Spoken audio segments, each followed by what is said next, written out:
Naranasang malakas na pagulan nagdulot ng baha sa ilang kalsada sa Batangas City. Ilang estudyante na stranded. Narito ang report ni Paul Hernandez.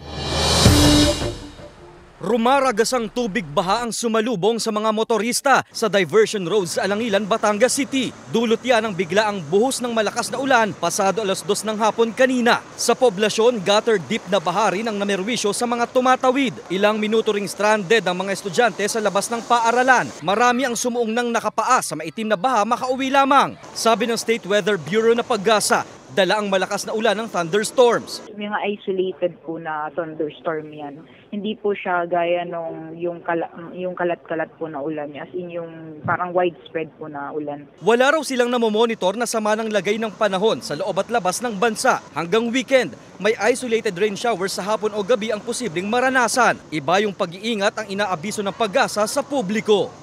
Kasama si Buhay Adante Jr., Paul Hernandez, Balitang Southern Tagalog.